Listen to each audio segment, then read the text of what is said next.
Hey y'all. Hey, Hey, so I have a two-parter if that's okay. mhm. Hey, first off, how is the breathing? How's the lungs and the chest and all that? Well, that's the first part. I thought I would put my own mask on first before I try to help anybody else. It's I'm still struggling with it. And Mhm.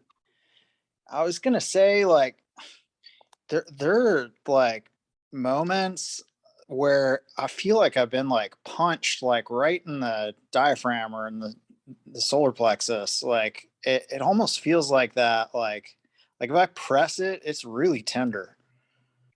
Just below the ribs, like the xiphoid process, like that little pokey thing that comes out of the ribs, like just Yeah, below that. I don't know my anatomy, but it's right on top of the diaphragm and solar plexus, and it feels like there's like cartilage or something there, and That's it xiphoid just process. feels like it's broken or something. Yeah. And are you having any digestive issues, or it just seems all respiratory? Yeah, not really digestive. Just the And respiratory is just slow and shallow. have you been doing the pleurisy route? Yes. And how many capsules are you doing? Like two or three a day? Like 4 to 6 a Okay. day.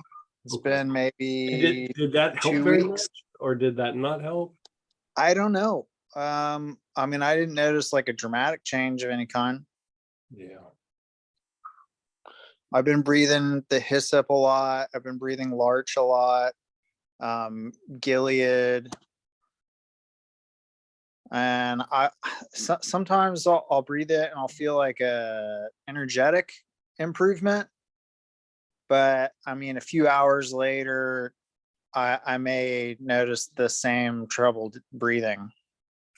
And the tightness in the chest, is that still there or no? A little bit. It's not as bad. I think that has That improved. that's diminished. I have not had like a that like can't breathe pleurisy spell symptom again. I haven't had that. That was just 2 or 3 times during the second week after having COVID. But the breath is just super shallow and like kind of labored, and like I feel like I'm like having brain fog or difficulty concentrating for long periods of time. Like I just don't feel focused and I feel kind of tired. I actually kind of just like very willfully started forcing myself to jog again. And I think that that's kind of helping. I've just been doing like short jogs, like 2, 3 blocks. Um, I was just kind of, Are you having, besides the chest and the respiratory issues, are you having any physical pain? Like other parts of your body, like your low back, your shoulders, your feet, knees, like anything hurt? low back is a little tight. I get crampy in my right hamstring and back of my knee, occasionally the right foot. And then I've been noticing like some sensation like in the sex perineum basic type area that's like not super clear what it is yet. You feel something like stirring down there, but you're not sure what. It's kind of like Yeah. I'm it's wondering just if like getting my attention. It's like I don't even know if I can call it like dull versus sharp or any of that. It's just kind of like there, like okay. signaling. And do you have any pain radiating down your leg, especially in a little bit more of the inner thigh, top of the thigh, inner thigh area? No. Not to get too personal, but does the testicles hurt at all? I feel it a little bit on one Yeah. side. I think it's your psoas. Like I mean, we're unwinding a bunch of stuff, and like it sounds like the pleurisy stuff. Like keep taking the pleurisy route because I think the pleurisy has gotten better, but it's not. It's like you're not out of the woods, but you can see the edge of the woods. You know what I mean? Like you're getting there, and Okay. pleurisy is um can be a little tenacious. So just keep treating it for a while because like having it bounce back is just it's miserable when you have it. And so you're just going to keep treating that for a little while. Yep.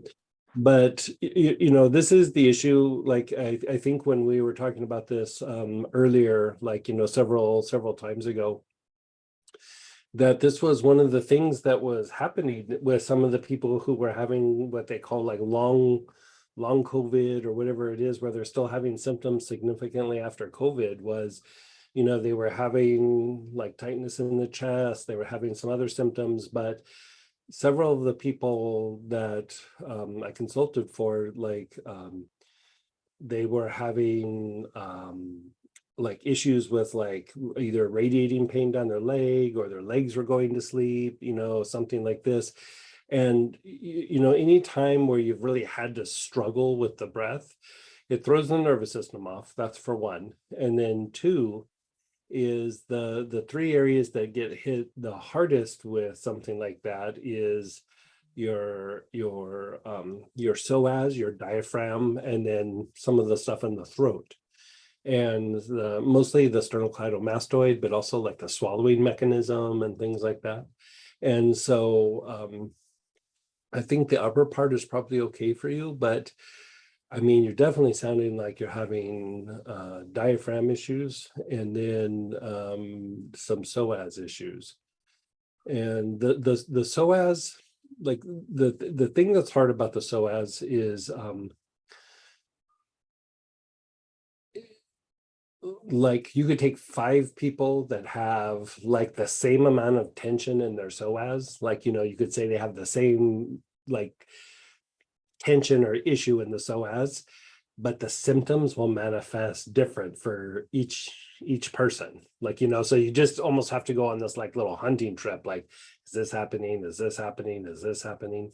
Like therapeutically with therapists, back in the old days, like the osteopathic circles and things, we used to call the psoas the great prankster, because all kinds of things can happen. Like it throws off women's menstrual cycles. It causes like weird things with guys, and like even inability to urinate properly. It can cause pain down in the testicles. It can radiate pain down into the legs. It can throw off your digestion.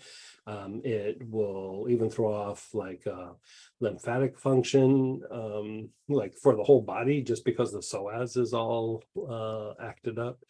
It will cause like this pain that is very similar to appendix, but like when they go and they have the appendix tested with a rebound test, it's not there, but the appendix hurts, but it's because of a radiating pain. It's not the appendix itself. It's just like the nerves around the appendix get irritated. And so, I mean, those are just a handful of them, but there's just this big long list of all these things that can happen with that. And so if we look at it from that point of view,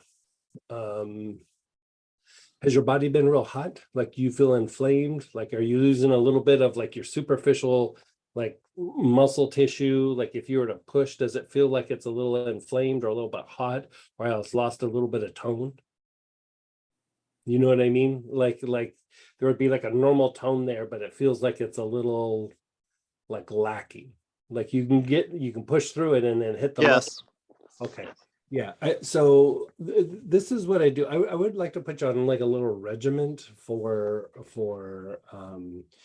just removing like inflammatory material in the body, because I suspect that like there's a bunch of inflammation, not even inflammation, inflammatory material like floating around it, excuse me, in your body. Given that you were sick and you had pleurisy, I mean, no need to sit and figure out why it happened. It's probably because of the pleurisy. Like, I mean, it could be other reasons, but I mean, pleurisy is a lot of inflammation in that area. And so let's have you do this. Let's have you do like that Lovage body tonic, or Lovage and like a massage oil or a lotion, or I mean, mix it up really good and then just like apply it all over your body. And if you can't do it like that, put a bunch of it in a salt bath and do like salt baths every day, and just soak in the salt bath for like 20-30 minutes, just like really soak in the lovage.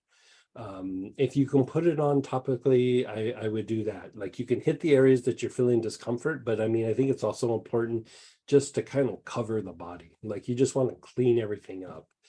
And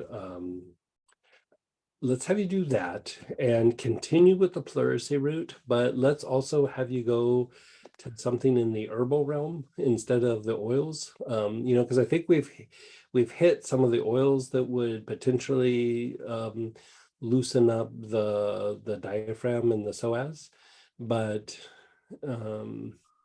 you know, things like larch would be good here, you know, hyssop, sitka, all those would be good. You can inhale them quite a bit, but let's step it up a little bit. You know, even from that last weekend, the relaxation blend, that could be helpful because it's like a lot of frankincense. It's a lot of things that would be good for this kind of thing. But the herb that I would like you to take is lobelia, Lobelia,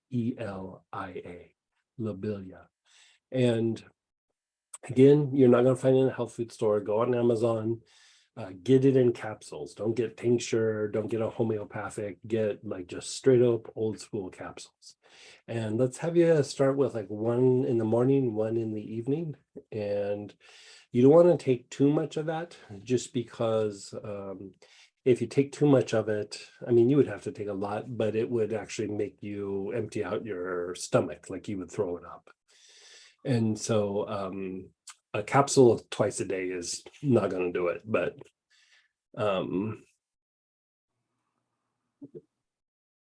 that's going to relax the fascia, but it will relax the diaphragm and the psoas.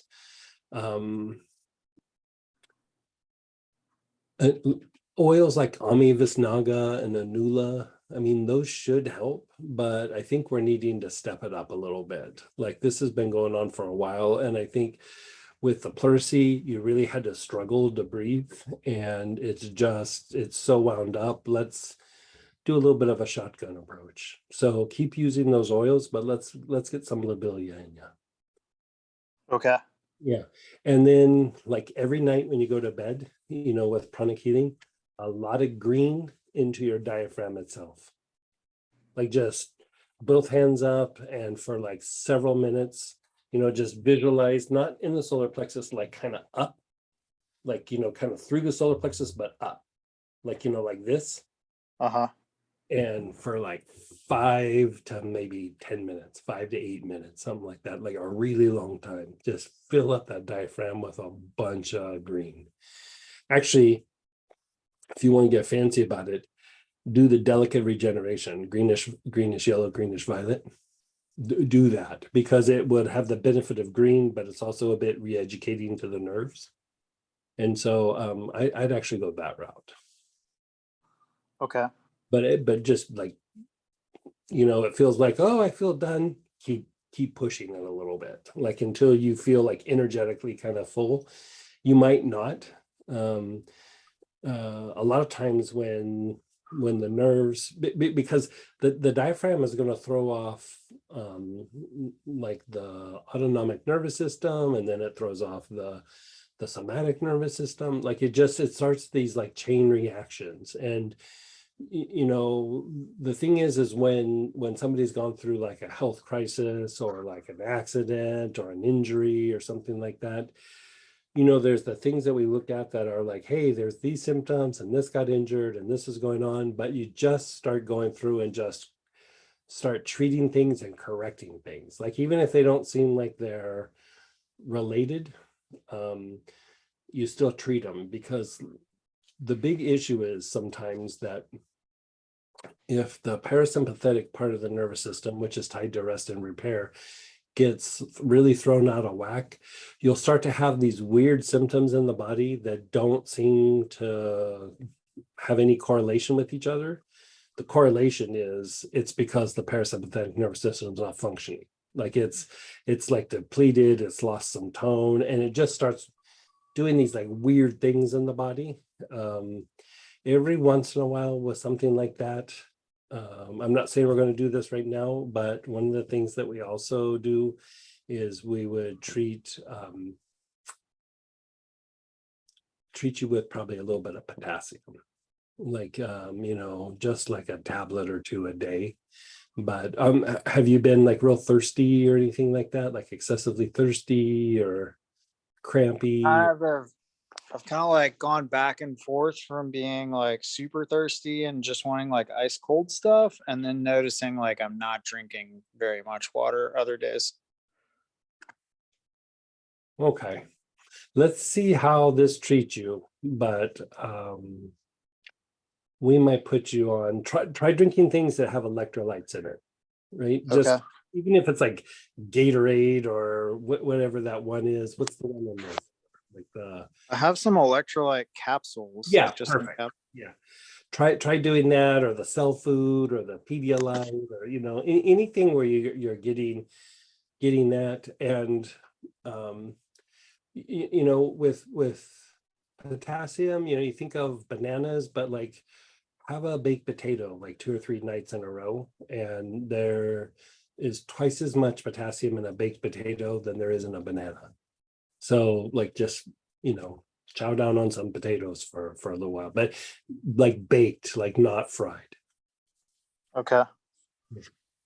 Yeah. So so Okay. so so try that. I mean, the reason why I hesitate with the potassium is like you just don't want to start slamming potassium. You know what I mean? That's a way to throw the body out of whack another way.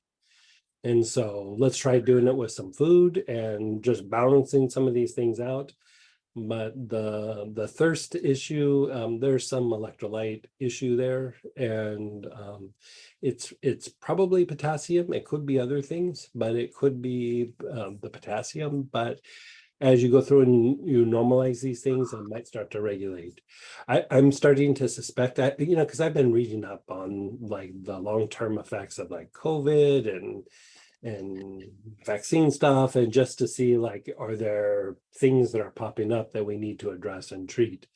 And I haven't seen anything on potassium deficiencies, but I'm seeing more and more.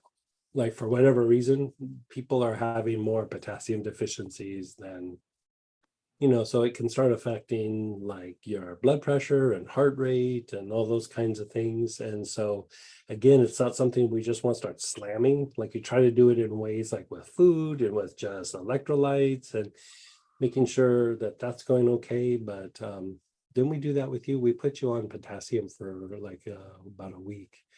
And we did that with Samantha, and we just couldn't get it regulated. We put her on potassium just for a few days, and then it all regulated. But I think it's good to try to do it the first way we're talking about first. Okay. Yeah. Okay. Thank you. My Are, other are you question on, are you on was are you on any blood pressure meds or anything like that? no, No cardiovascular meds or anything like that. no. Okay, so we should be okay with the potassium if we come to that. But Okay. I was gonna say I have a potassium, magnesium, calcium yeah, you could try tablet. that. Yeah, why don't you try that? But just like a low dose. Okay, just like one a day or something. Yeah, perfect. Okay. All right. Thank you. My other question was, I don't normally have that many chronic healing clinics or clients. Mhm. I just do clinic and work on people there, but I've been having more people just through my art business where I go to private collectors' homes and hang that are just like kind of randomly asking me to do stuff. Great. And I had a collector that asked me to do some stuff to help her parents out. Mhm. They're in their like late 70s or early 80s. It's like a retired doctor and his wife. Mhm. He just retired a couple years ago, and they just moved from Illinois down here to be with the kids and grandkids. And they've gone from living like with on a big plot of land with trees and a yard and all of that, to living like halfway up a high rise in downtown Austin. And I've been to their condo a few times, and they just, really seem like they're checking out, and like seem very kind of disoriented or something. The the reason it came up is their daughter asked me to hang a mirror like in the foyer of their condo, and it was like pointing at the front door. So I normally wouldn't say anything, but in this case, I felt like I was supposed to. Mhm. And so she got rid of the mirror, and then we started talking about some other like feng shui things and stuff. And she's asked me to come and do a few things, and we've done some stuff with plants and with programming crystals and plants and stuff. And she's ordered a bunch of salt lamps and house plants, and uh, she's getting some diffusers. And I was curious what your recommendations would be for them, just off the cuff. The health issues that they have had are, she survived a brain aneurysm a few years ago, but has not quite been the same since. But she's in decent health. And then he had open heart surgery like 2 years ago. And he actually was an open heart surgeon for his whole life. Wow. Um, so I mean, meeting them, they seem, he especially seems okay. She seems a little checked out, but I was just curious, like how I could help them. Their kiddos like really love them and want to help, and so they're exploring all kinds of different things to try to, help them out. How much would you be able to do with them? Like, is it just got to be something real simple, or you get to do something a little more involved, or you're just trying to do Um, something in the environment, or I know in the environment, like diffusers are going to be a possibility, or will be fine to do. And so I was just curious, like what you would recommend. I don't know like how receptive either of them are going to I would be to say, like, given like what you described about them, I'd stop at diffusers.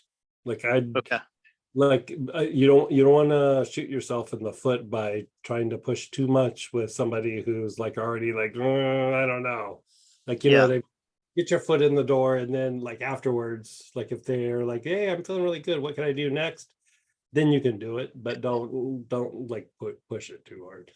that, okay, that's what I used to have to do in the corporate thing. Like you just do a little baby step and you stand back and you go, okay, what are you going to do with this, you know what I mean? yeah. um What would you recommend to put in the diffusers for them?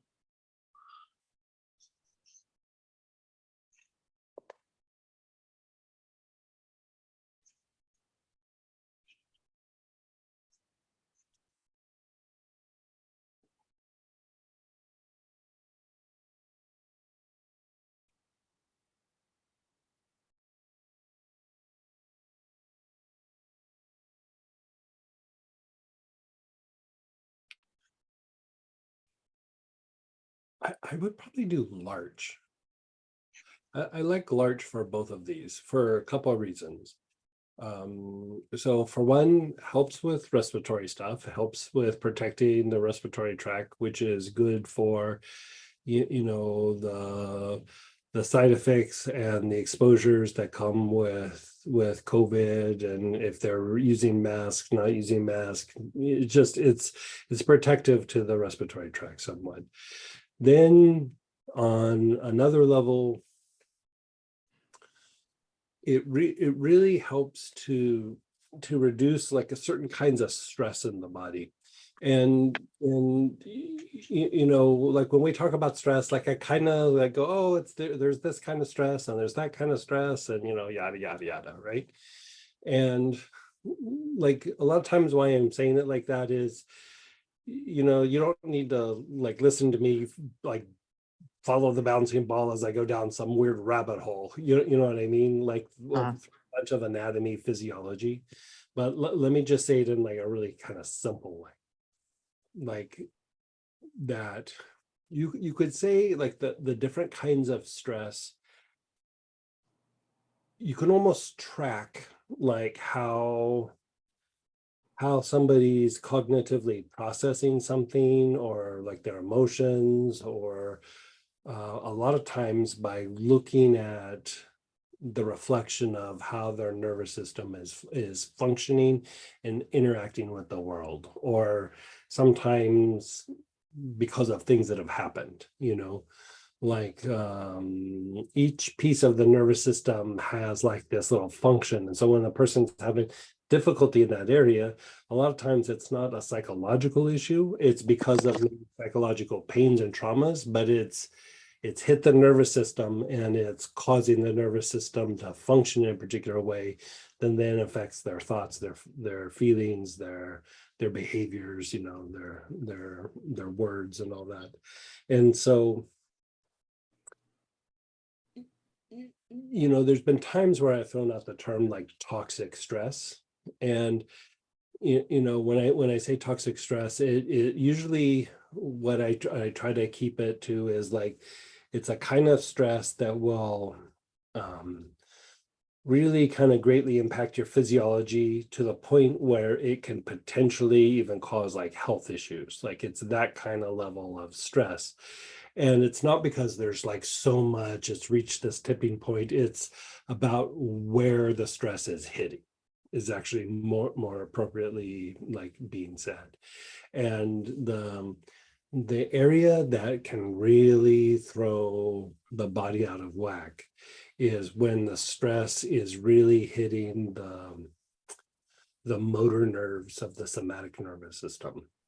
And so like, even if you think about like meditation, like, you're doing your pranic healing and like you're doing your arhatic practice, and you're balancing awareness with focus, right? Awareness and focus, awareness and focus. You're doing your Dion, you're doing your Kundalini. Part of what that's doing is it's developing and regulating the somatic nerves. Like awareness is helping to develop and regulate the sensory nerves. So like if you think about when you're doing the meditation, it's like be still, be aware of your body, your emotions, your mind, your environment, you're being aware, right? You're literally helping to regulate and cultivate the sensory nerves. Then you look at the Kundalini, where you're circulating energy through the body. You're going this way, you're going that way, you're doing this practice. That is tied to focus. And that movement is actually tied to helping to regulate something in the motor nerves, right? The motor nerves, when there is like an injury, when there's a health crisis, when there is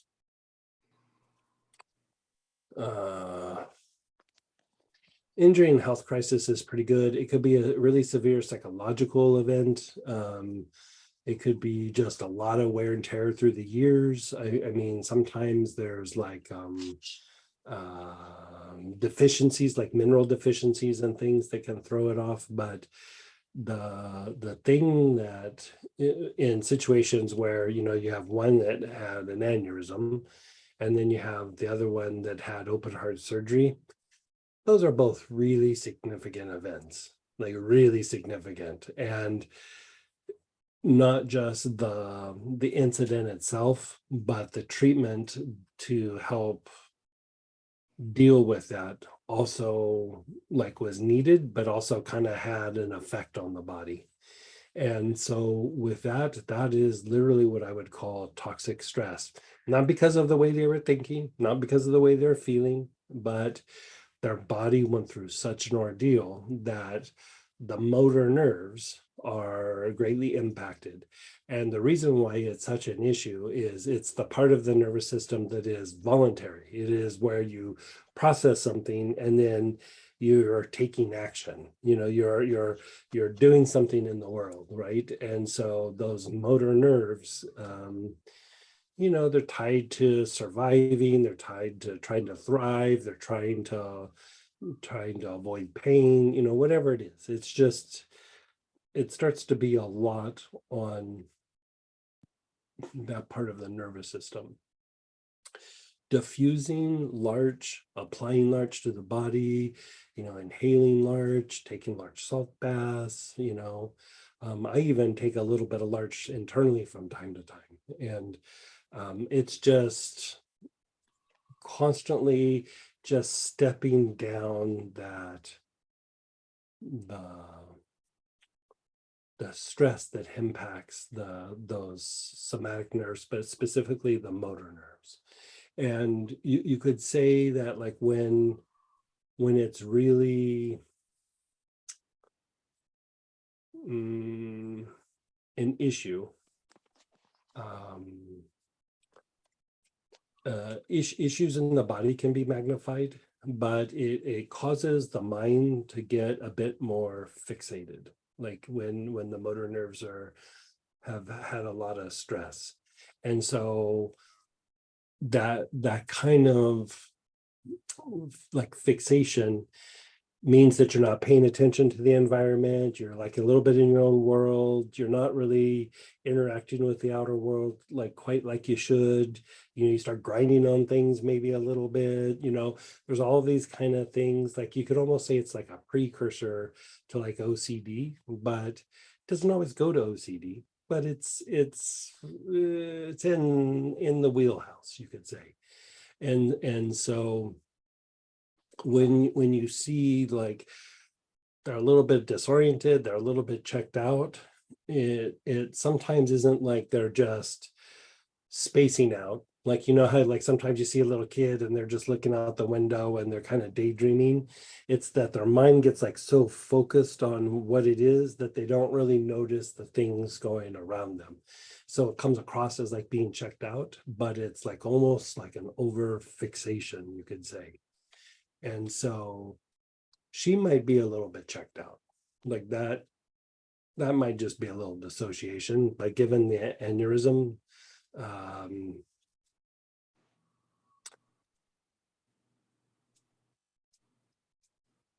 The larch definitely can help, but she might need a little bit more. But for the both of them, larch is a good place to start. If you're doing more involved therapy, I would go at her a little bit harder. But for right now, larch is a good one for both of them. It's a good one for them to be doing all the time.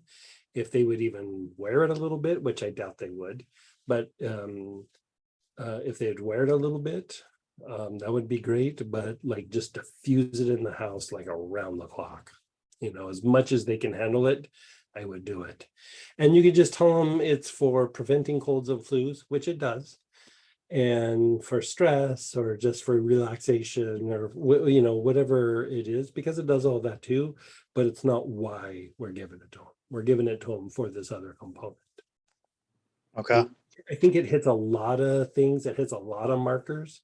It can be very good on a lot of levels. But that last thing that I talked about, if treated, and they would diffuse that for a period of time, in a little bit, it would slow down the aging process for them. Okay. Yeah. When we first started talking about the oils aspects, she said, "Oh, what about jasmine? They love jasmine. Would jasmine be good for them?" Jasmine could be okay. Jasmine, I mean, would definitely make them a bit more like, lighthearted, very activating to the heart. It's very fortifying to their bodies. And it does help pull people out of fight flight, or keep them out of fight flight, but make sure that they're using real jasmine, like not the synthetic jasmines. She's gonna just order from you. Yeah. As long as I mean, because there's a lot of like fake like if they get like shampoo that has jasmine in it or something, that's just fake jasmine. Like, Sure. that's not going to have any therapeutic value. It smells pretty, but it's not therapeutic. So yeah, that would be good. And see, that one she'd probably wear. Like, you can tell her, like, put a drop on your wrist, or on your temple, or on the heart, and that would probably be really good for her. Okay, great. Thank you so much.